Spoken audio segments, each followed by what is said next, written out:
Good afternoon, everybody. Welcome to It Has Nothing to Do with Age or Gender. On my far right is Tony. and in this next to between us is my friend and neighbor, actually neighbor, Merv Pyorre. And Pyorre. excuse me, say that again. Pyorre. Pyorre. And roll the R's. It's Finnish. Now you tell me. Now you tell me. All these I years. don't give a hoot. all these years, you haven't told me until we're on the screen.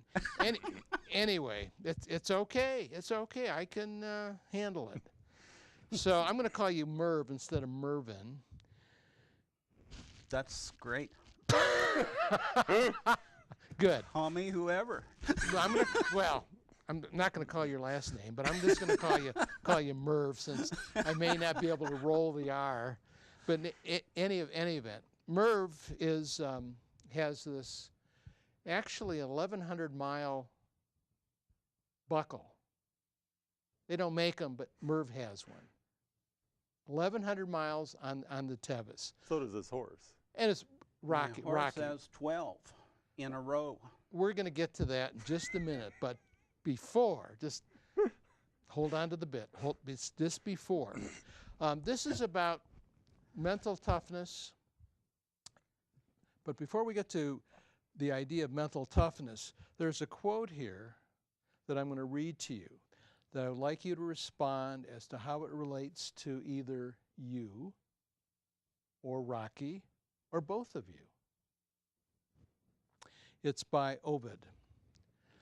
Let your hook be always cast in the pool where you least expect it. There will be a fish. I can repeat it if you like. You might have to repeat it 5 or 6 times for me. But You got it. anything you try to do, if you work at it, I think you can do within reason. I mean, you got to set your mind to it. You got to have a plan.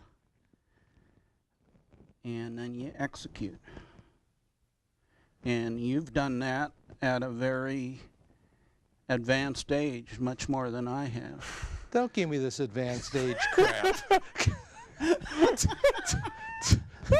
It's the golden years. Just knock that off right now. You know what the golden years are, right? I know what the golden years are. He's looking for the gold. But by the same token, that I think fits in part mental toughness. So talk a little bit about mental toughness, how you perceive it, define it, and how you've executed over your life. Well, just getting the job done is mental toughness, sticking to it if you have some obstacles. To me, one of the obstacles I probably had when I got to first grade, I couldn't speak English. My folks were Finnish. Are they still? What do you mean? They have passed away, I'm but sorry to hear that. what I was going to say is they were bilingual, and I grew up in Fort Bragg in a Finnish community. Basically, everyone spoke Finnish. Were you born in Fort Bragg? Yes. But they were born in Finland. My grandparents on both sides were born in Finland. What city? In a rural areas north of Helsinki. Okay. One on the coast and one inland, pretty close to what is currently the Russian border. Okay. Now that probably says a lot about where they come from in terms of the grandparents. Can you talk to their toughness, to their... They were all quite successful over here in the States. They all came over as teenagers. How big a family? On my grandfather's side, there was 5 brothers, and the father came over. Okay. On my mother's side, just a married couple came over, but they were still real young, came over with a baby. So you had 4 uncles. Yes, Did they all go to the Fort Bragg area? yes. Okay, so But tell me, Go ahead. I want to hear really a little bit more about your parents and what they were like, because I know that you're part of that history. I had a buddy in high school play football, and we called him the Finn because his family was way back from Finland, Mm-hmm. and he was tough. So I want to hear about your parents, and especially your father. Well, my father was we call him the Jippo logger. When he was young, and he was born in 1903, he started working for what's now the Jackson State Forest, but then was Casper Lumber Company. And he started by peeling bark when he was 13. He finished 8th grade, and then he went right to work. Peeling bark. Bark on redwood trees. What do you do? How do you peel bark? With an axe and a kind of a hoe type thing and a bar. At 13. At 13. Was he a big guy? No, he was 6 feet. He's taller than I was, but they call him Vinegar Slim. So calling him a big guy is you're in that name. Vinegar. So what's the vinegar? Toughness? I guess toughness, and the slim, of course, for a wiry build. Yeah. Like Tony. And my dad, I think, as growing up, I never heard this, but I'm sure he had to milk cows, which builds strength. Okay. Use an axe and chop brush. We've all kinds we've of seen things Merv like that. do this same thing. What? Chop wood and Clear brush? We've seen. We've seen him cleaning brush all the time. Right. Okay, so your dad at 13, and then he must have worked his way up into. He worked his way up. He was considered a highline expert rigging man. So when they'd rig a tree as a spar tree or as a tail tree or whatever, he actually climbed that tree and put the block up there, and working with a steam donkey and so forth, they would get the lines up, and then they would use that spar tree to drag the logs into that location. That's how you got your lift and stuff. That's how you did it back then. Tough work. Well, they still use drag lines. They do that, but they're all mounted and mobile and so forth, and pretty well automatic. You don't see anybody climbing up there and then bringing a bigger line up there and bringing a 400-pound block up there or whatever that'll, the line will go through. So that's a totally physical job. Totally. Totally physical. But then he kind of graduated from that during the Second World War. By then, his brother and a second cousin to me, or first cousin to him, all owned a little cat, D4, the tractor, and they were exempt from the military, partially because of age. All of them were older already. They missed the First World War, but missed the Second World War. But they had exempt jobs in that they built fill where there were bridges on the railroad because they were scared the Japanese would come in and bomb the railroad. And a lot of lumber came out of Fort Bragg over to Willits and down to San Francisco. Which is necessary, north necessary of the for the war. So that's what they did during the war. And then later they first went mining in the Yuba River up here. Because with that cat, they were able to move a lot of these big boulders that the original 49ers, etc., could not move. And they got to gold. And they made a pretty good living for a couple of years doing that. And then they got into logging. Like I grew up on 160 acres, mostly timber, but 30 or 40 were grassland, house, orchard, garden area. So what did you learn from your father? This slim, vinegar slim guy. Have fun. One of the things. Having fun? He had a lot of fun. He's working his butt off. He tells me stories where come Friday night or Saturday night, whenever they got off work. Now the train was,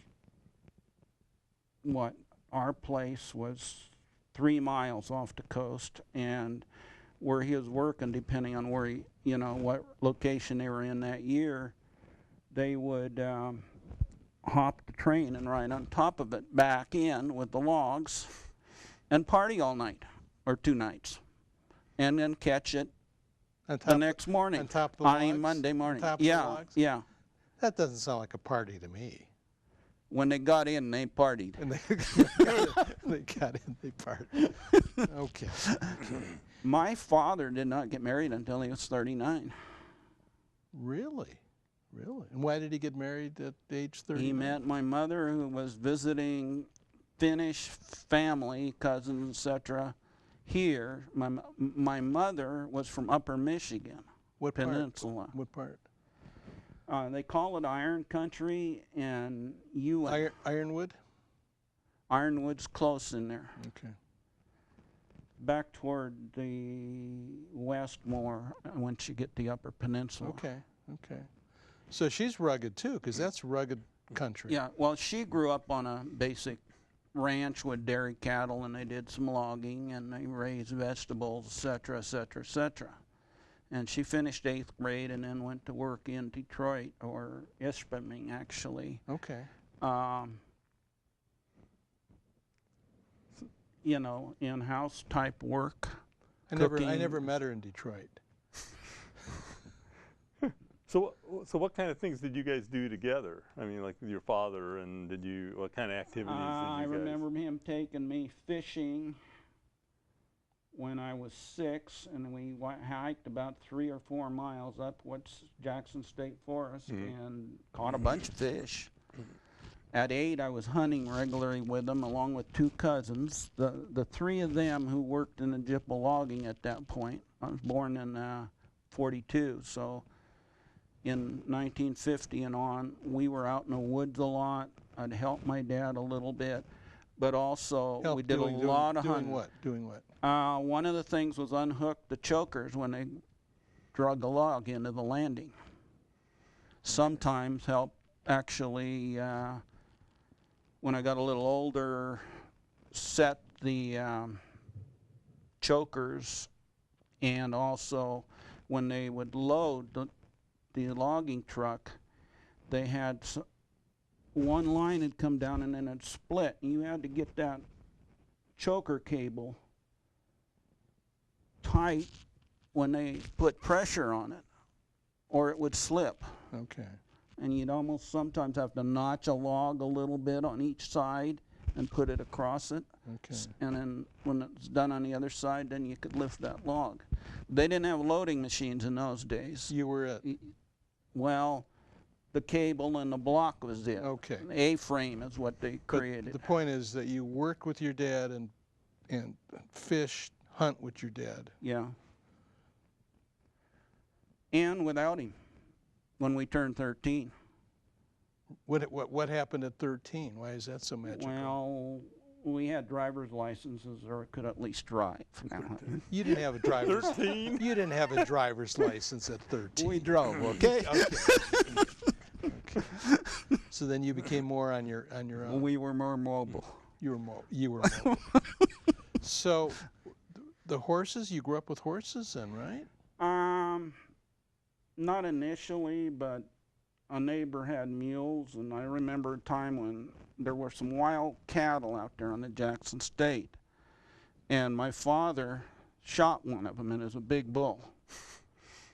So we had to get him out of the woods, and a big Hereford bull, and they were registered Herefords at one time. Was he supposed You don't exactly move them. Your cow? Was he supposed to do that? Yeah, Oh. they said the Jackson State then was state-owned, and they wanted them out of there. They'd Okay. escaped from the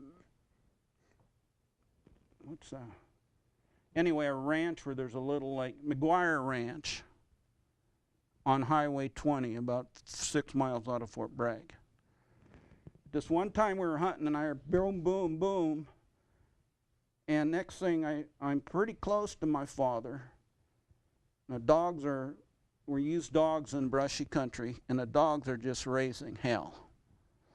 And next thing I see is some movement, and my dad, who was 6 feet, jumps up on this log higher than his head with a rifle.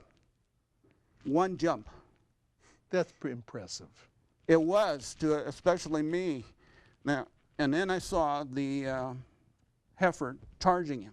Okay. He hadn't seen me yet with the dogs and everything. But I didn't go any closer. But I could see my dad point blank shooting at him because he was wounded at that point. Okay. But that's one of my earlier memories.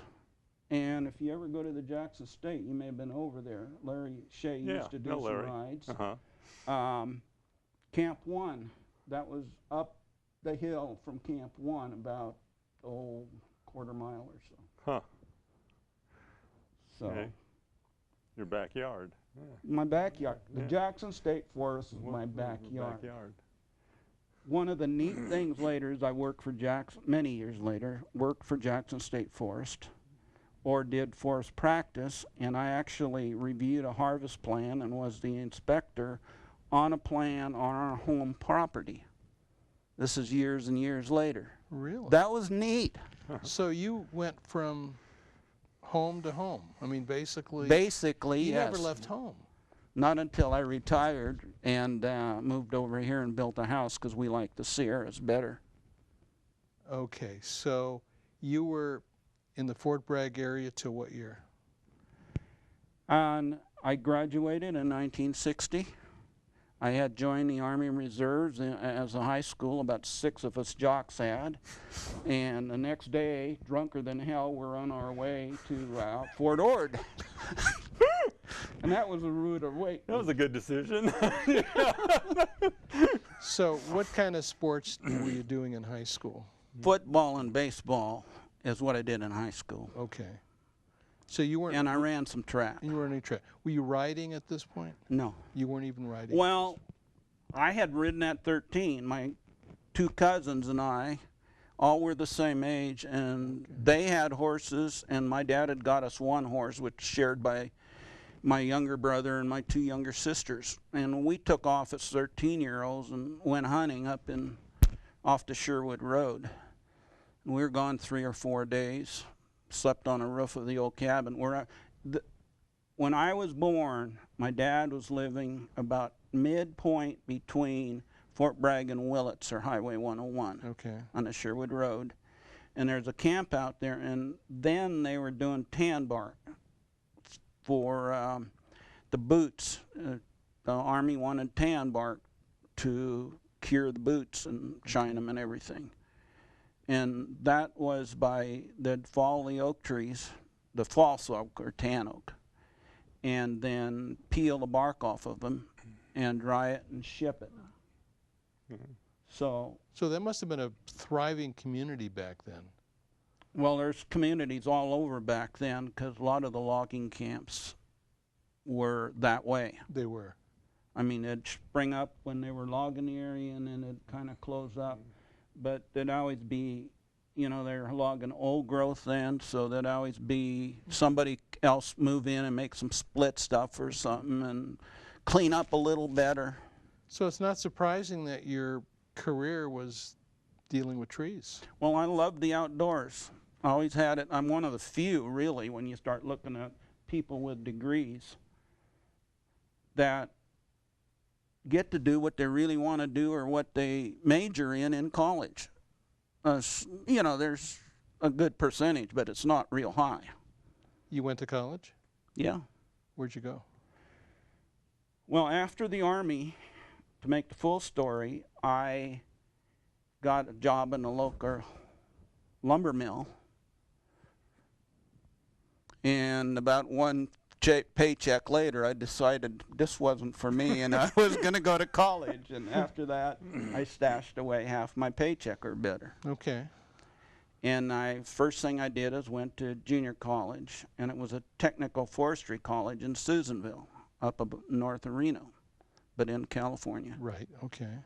I got a technical forestry certificate the first year, and then decided I wanted to go to a 4-year school. So I went and got my associate arts degree there, but I only had 3 units out of that first year of technical forestry. So I had to stay an extra semester at Lassen to get my AA degree, and then I transferred to Humboldt. So you went to Humboldt. Humboldt. Another Humboldt. In forestry, is that what you're majoring? Yeah, I have a BS in forestry. A B. That's Boo. that's Bull. that's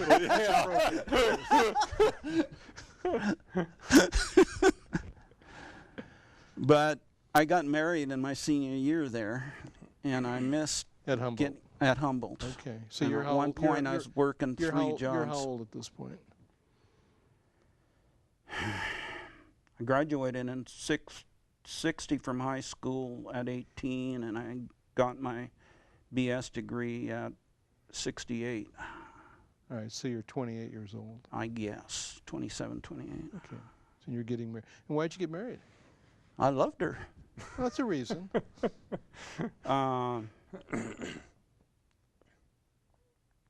And that was my first wife, I should say, at this point. It makes it hard to talk about because she died too young, really, How old was unfortunately. How old was she when she died? She was a little older than I was, and she died in very early 78 or 70s, late 77. I kind of, She didn't live very long then. no, we had one child, and then we adopted another child because we couldn't have She's one that had another one. cancer, was fighting cancer. Is that It was bone marrow cancer. bone marrow cancer? Yeah. Oh, wow. She actually rode several endurance rides after finding out she had it. Yeah, I remember Yeah. seeing her up at the Squaw Valley. We were one of the last attempts. And originally they said she had 5 months. She lived almost 3 years. I flew down to Arizona, but not Phoenix. What's the other big city for Tucson. Flagstaff? Tucson. Tucson, because they had an experimental program down there, and I think that helped her live. What's her name? Judy. Judy. Okay. Okay. And after that, I already knew the gal, my current Judy, but I'll call her Judy Latham just so things don't get. Judy Latham. Okay. Otherwise, things are hard to explain to anybody. Yeah, well. So you're still with Judy? I'm still with Judy. Okay. Only a different Judy. Well, I'm still with Judy Latham. Let's stick with that. Okay. Okay. So Judy.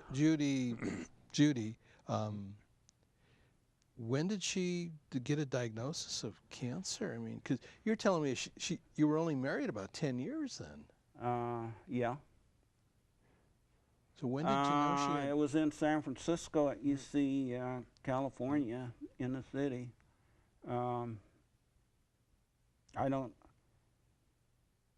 She died in about 3 years from when she got it. The diagnosis? I don't remember the dates. Okay.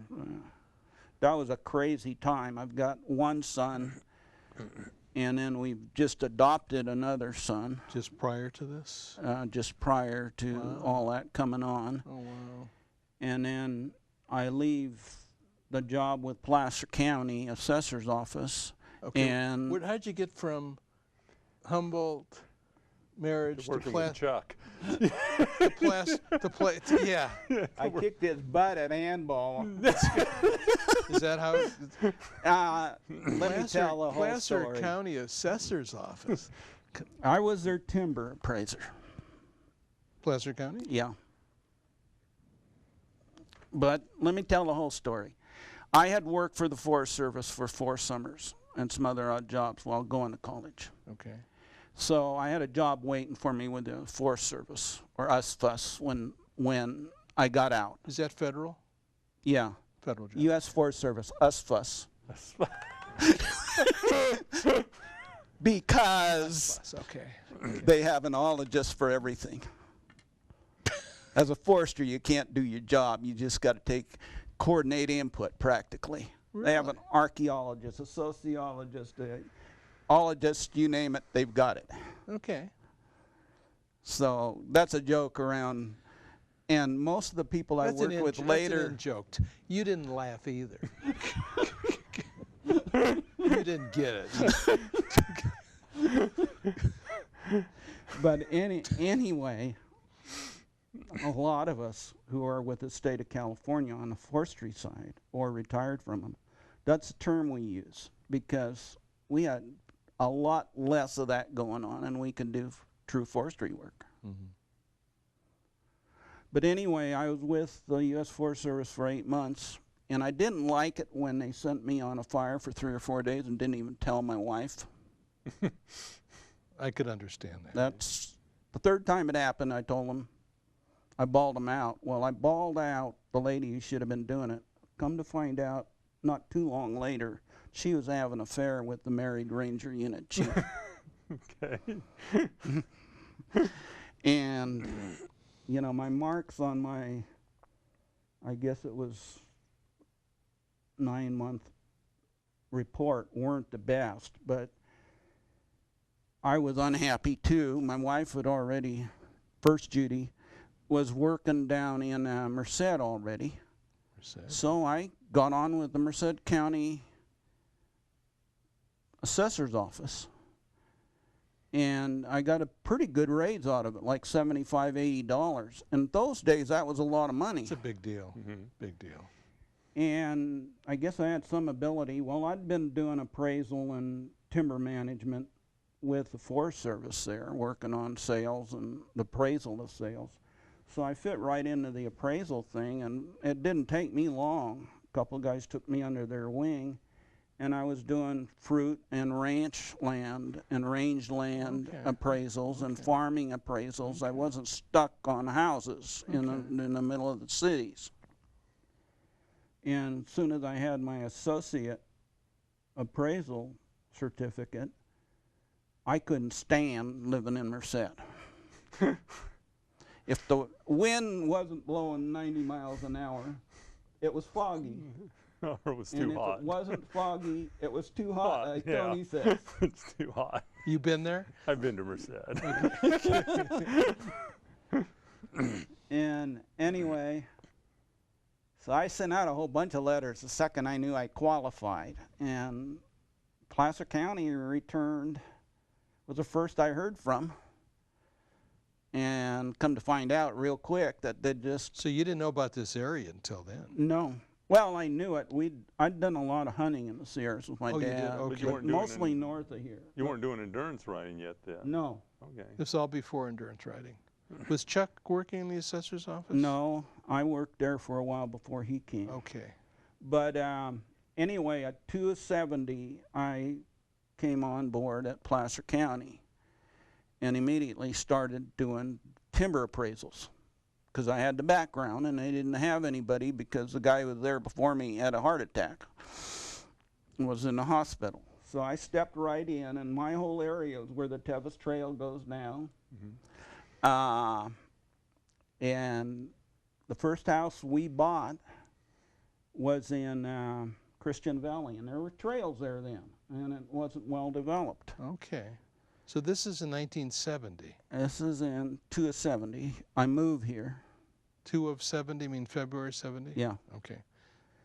And so the Tevis has already been established? Been established and everything. Okay. I'm not I wasn't a starter, any part of that. You're not that old? Well, I'm not that crazy. You're not. Okay. But so you knew about the Tevis. Well, we started hearing about it. And you're not it came right through my entire area. So you're not riding at this point, endurance riding? Well, we had a mare and had bred one colt while we were in Merced, in Mariposa area. And we started raising it, and somewhere along the line we acquired a half thoroughbred, half quarter horse mare. Okay. And we started doing some endurance riding. Oh, you did? And we rebred the mare a couple times, so we had 3 in the mare on the 4 acres that we had bought in Christian Valley. Okay, so but Merced, you started the endurance riding. No, I didn't start endurance riding. We just got a horse. Got a horse. So A here, friend of my dad went to a auction and opened his mouth. got a horse. Didn't want it later. So you started the endurance riding here. Started using that Christian and Valley. wanted to expand the endurance riding. So what was your first endurance ride?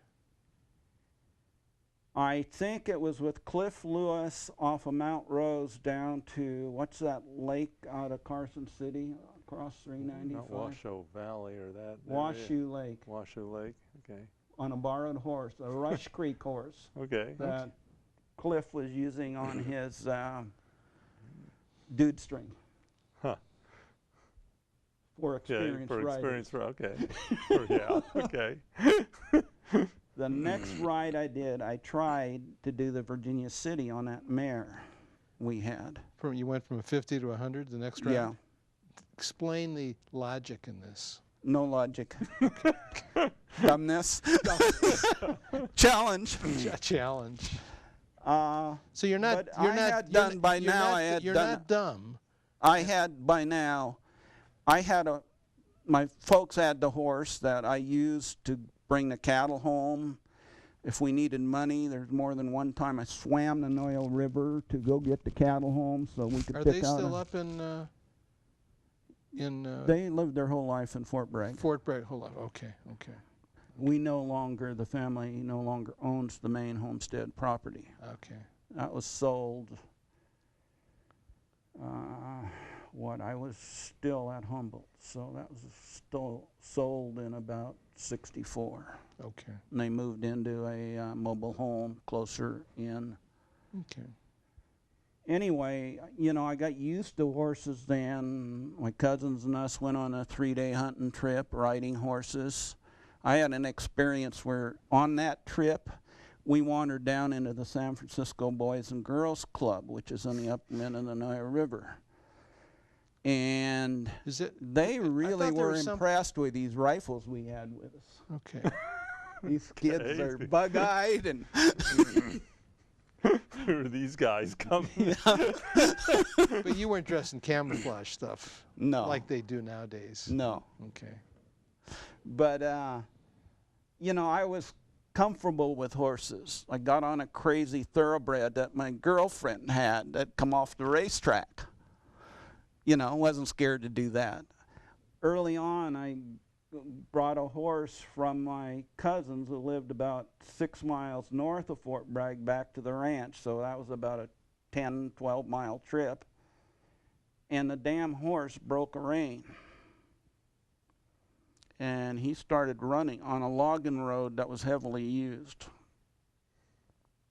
And he was fast. Tell us about the fun. Holding on. I was pretty damn scared. There's a word for that, but I'll leave it be. And finally I decided I was bailing off. Started to bail off and he stopped. He was trained to do that. As soon as you got your weight out of the saddle, he just I stopped. got the weight out of the saddle. Yeah. He had been an ex-cutting horse. Okay. If you only would have known that. He became a great horse. If I'd only known that a mile before, I'd been a happy camper. Happy guy, yeah. But you learned it at a good time. Yeah. Yeah. Okay, so you started endurance 50 to 100, and when did Didn't make the 100. I made 80 miles. That's far enough. A drunk 80 miles probably because I didn't go to sleep that night. Another lady and I gambled in Is that what you call it? Gambling? Virginia City. Virginia City. No, we really gambled. You really were gambling. There wasn't an affair going on. Okay. Okay. Fact is, she was a realtor here and was good friends with Maxam, who came from San Diego and owned a feed store here in Cool. Oh, Okay. at that point in Okay. time. And she was in an endurance too, so So she we're, rode. we're in the 70s now, aren't we?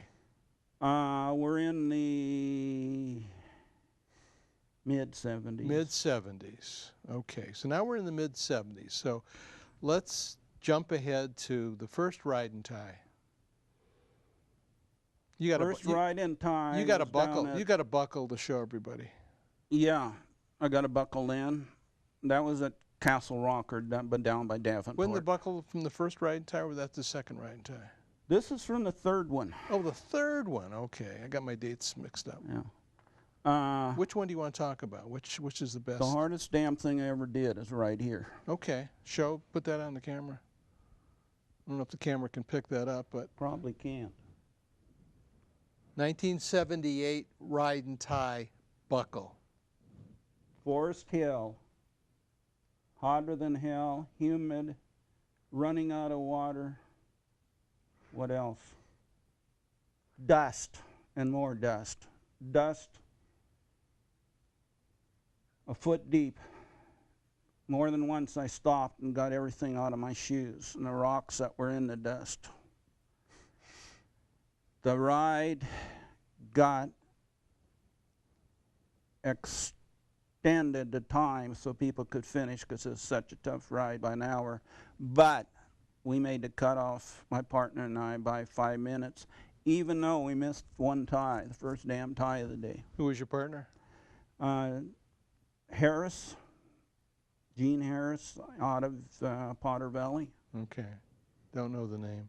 So it No, started at Forest Hill. Started at Forest Hill, went out toward that new reservoir they have out there in the Shirt Tail Canyon. I don't know, put in about 20 years ago. Oxbow? No, it's a fork of the North Fork. Okay. I don't know. You cross that stream when you go from Volcanoville back into Okay. Forest Service Road. Anyway, that was my third one. That's one of the toughest things I've ever done, and we did it on time. Partially because we missed one tie. Who ran by the horse? My partner. Okay. Okay. So have you Anyway. had you done Tevis yet at that time? Yes, I had done Yeah, Tevis right. already. But we're asking what this Yeah, I was know. and why I brought this one in, That one. and this was the toughest. So that's a neat one. You'll never forget that one.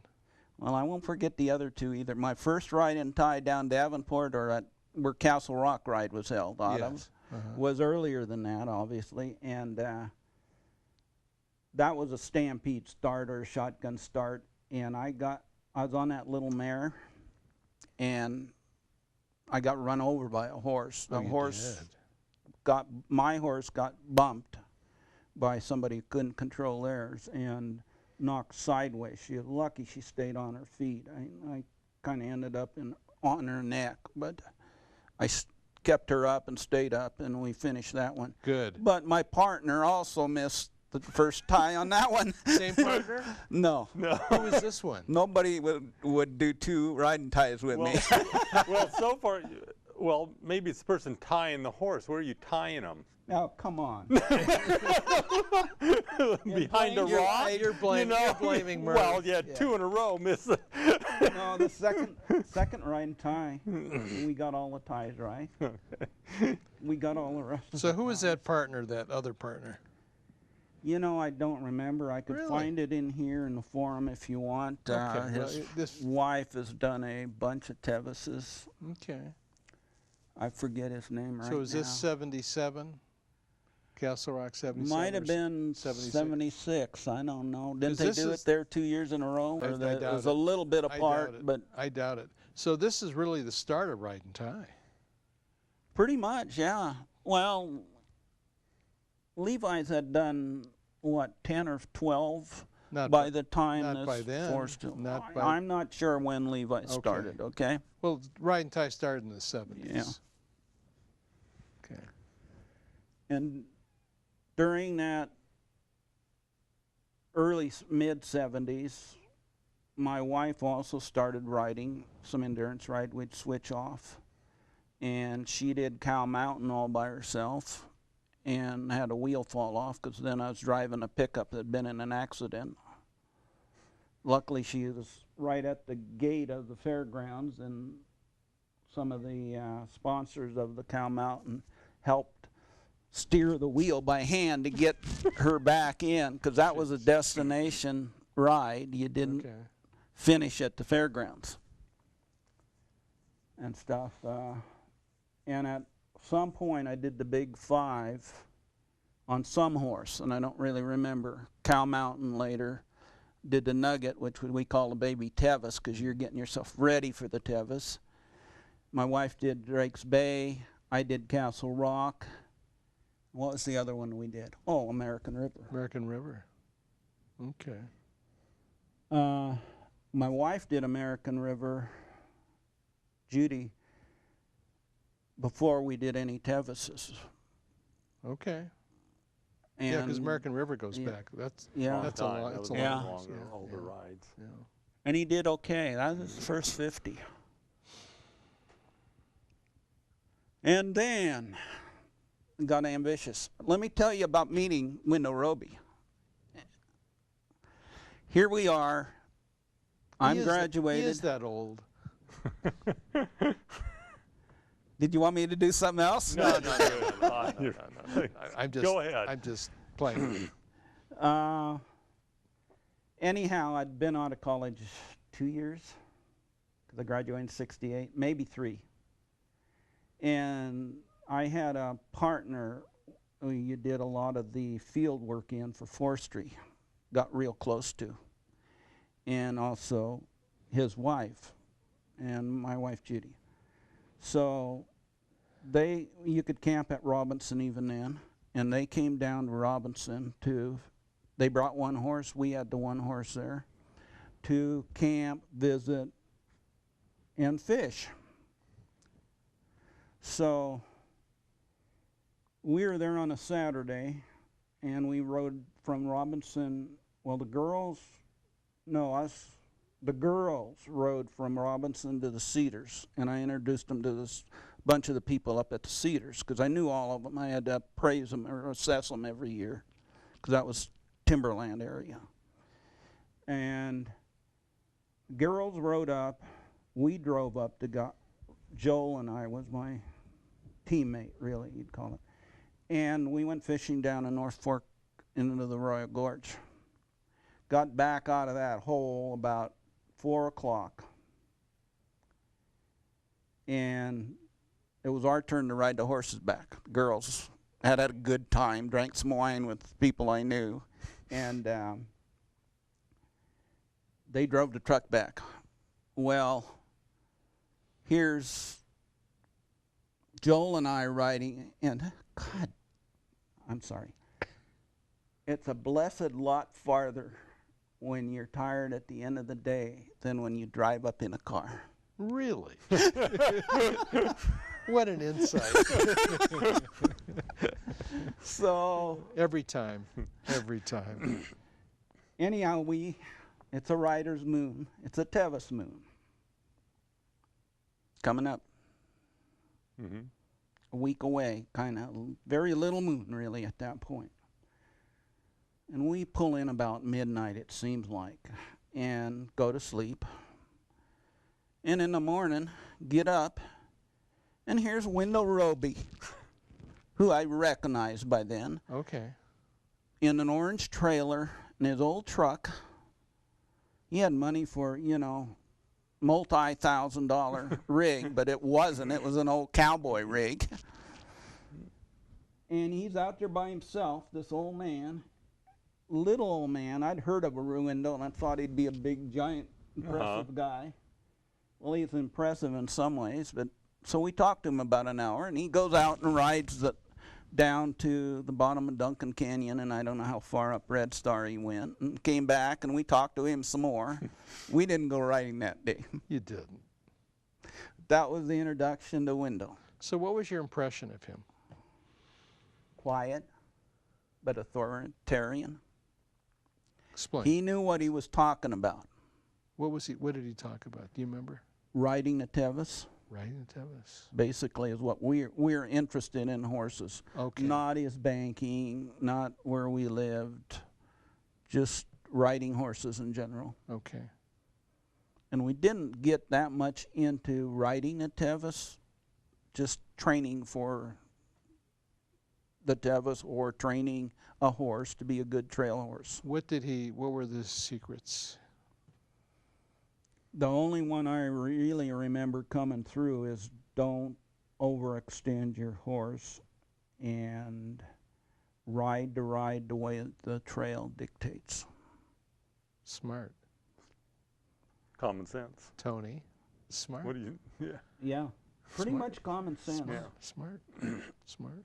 So this is before you started riding yet, or is this after you had already? No, I hadn't ridden the Tevis Yeah, yet. ridden so yet. this Okay, is so that was probably kinda introducing you to it. 74, 75. So this is before riding time Yeah. too. Or I right don't. around- okay. I think in that period in the 70s, I did 2 riding ties. Before you did Tevis. Yeah. Okay. Okay. But then a curve hit us. We wanted to adopt because we couldn't have a second baby, and we adopted a child at birth. Okay. Wonderful kid, Josh. But come to find out, he's allergic to horses. Really? Really. Jeez. Allergies. Allergies. He's in a tent in a hospital for breathing pneumonia Oh my 5 times in the first year. Oh my goodness. So at some point in there, we back off horses. We sell the property in Christian Valley, Okay. loan out or sell all but Rocky. I'd purchased Rocky to be a Tevis horse, and we didn't want to totally give up. Where'd you get Rocky from? Some gal's backyard as a greenbroke in Christian Valley. I don't remember the name. I know the father worked, I think, with Judy somewhere. What'd you pay for Rocky? $300. That's the most I've ever paid for a horse. You got a deal. But anyway, we knew about Auburn Lake Trails already. One of the people who had been our neighbor in Christian Valley had moved over here. We knew they had stables. This is still in the 70s. This is still in the 70s. Okay. In fact, it was 73, late 73, we moved over to Auburn Lake Trails. You're one of the first guys then. Had to be, yeah. Well, no. Roughly. Roughly maybe, but who was it? I'm skipping the name now. Wouldn't be Runner, Ride, and Tie was Remillard? Remlard. No. Oh, when I can think of, yeah. Jim. I'll think of it in a bit. Okay. It doesn't matter other than he lived here and Drew lived over here. Drew Barner. Okay. And, you know, you'd see window riding from Auburn every now and then. Huh. And stopping for lunch, as far as we knew. But when we got over here, I'd somehow been introduced to Jim Larimer, as I'm thinking Jim Larimer, about. okay, And his okay. brother both lived here, In ALT? ALT. Oh, really? Okay. Then. Okay. But anyway, I knew Drew. We talked to her when we got over here, and she showed us all the trails then. She promised to do that. And she was just the nicest lady to us. She wasn't above us at all. Uh-huh. Just introduced us to everybody she knew and everything. It was really neat. And we bought a house that didn't have any acres Did she with live it. in the Remlard house? She lived in the Remlard That was the house. Remlards, And okay. Hal Hall lived there for between that, before the Remlards moved in. Wow. Didn't know that. And there, Hal kept his horse, El Cabage, for one, in the big pasture behind the Behind. regular corrals. That land just been purchased. Has it? Yeah. That's too bad. So you moved to Auburn Lake Trails, what, to keep your horse in the stable so you wouldn't have to have him at home? And anytime I rode or my wife rode, the other one was with Josh, and we would have to strip the second we got home and wash the clothes or reuse those later. And Okay. we, Unfortunately, we have about 5 more minutes. okay. So tell us a Tevis story. Okay. So 11 rides with Rocky, but you have the 1,000-mile buckle. Since there is no 1,100-mile buckle yet, just yet. But tell us your favorite Story? favorite Tevis story. Yeah, since we're Okay, I'll say Rocky has 12 for 12. He's the only horse that, as far as I know, until this gal in a thoroughbred Hatch quarter, Yeah. I don't know her, Yeah. did 13. I don't think Hal did 12 in a row like Rocky did. And Rocky was a great horse. He got pulled on too. But my favorite Tevis story is probably Judy Gearhart, who passed away this past year, was riding the Tevis the year my first ride. And that's when the ride used to come into a ranch just out of the other side of the bridge. You didn't make that cutoff into the water crossing. You climbed all the way out to a ranch, and then you went down the road to... talking about no hands? No, talking it's about upstream from there. Upstream. You're talking about Yeah. okay. It's where you cross the river, and the people who own that. Which is now Poverty Bar. Yeah. Okay. Yeah. Okay. And anyway, coming up to the ranch, I caught Dr. Barcelo, and there was about 15 of us in line, or I'd caught him before that, but I wasn't going to pass him, my first ride. And Judy's saddle slides off. She's ahead of me. And it's pitch dark right in there. There's trees. I stop and help her because I knew her. Okay. We rode with her and stuff quite a bit. And then I get up to the ranch, and here's Joe Gearhart, bless his heart, with their son, infant son Angie, and she's still nursing, I come to find out, and here she is. You know, she nurses while we're vetting Well, if you're through doing the stuff. rides, Yeah. okay. And so I rode with her quite a while out of there. We went down to Poverty Bar and across, and I did leave her because Rocky, that was home ground to him by then. Yeah, and yeah. other than trying to keep him from going up Main Bar and Brown's Bar, I experienced the same difficulty. Yeah. Yeah. I went ahead. But one of my prize moments then is here in my first ride, I had helped Judy, stopped with her for 15, 20 minutes to get the saddle all straight and breast collar right. And then when I was ride director in '03, Andy did his first ride. Really? Wow. And I got to talk about that at the awards banquet. You embarrassed him, right? That he's Yeah, of course. Of course. Of course. Well, we also have a Tony story just the other day. Why don't you talk about the lost Oh, just horse? driving home. Driving Just, home. What, 2 days ago? 3 days ago? Tuesday. Tuesday. was Tuesday. I'm driving home, and a lady flags me down on Rattlesnake Bar Road and wants to know if I live nearby. And I said, yeah. And says, well, there's a horse loose on the road here. Want to know if I, and I'm watching. There's this horse galloping down Animal Farm and up Rattlesnake Bar. We have 1 minute.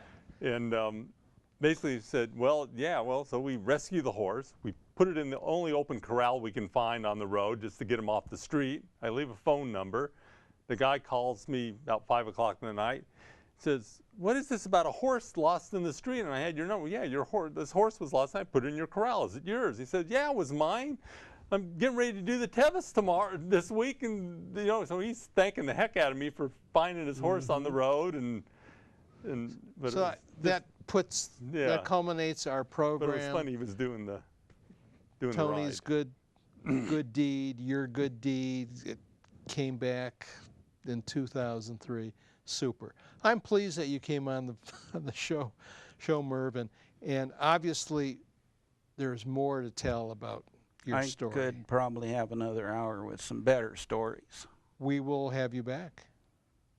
Well, thank you for watching. It has nothing to do with age or gender, and certainly Merv fits the bill. Thank you. You're welcome.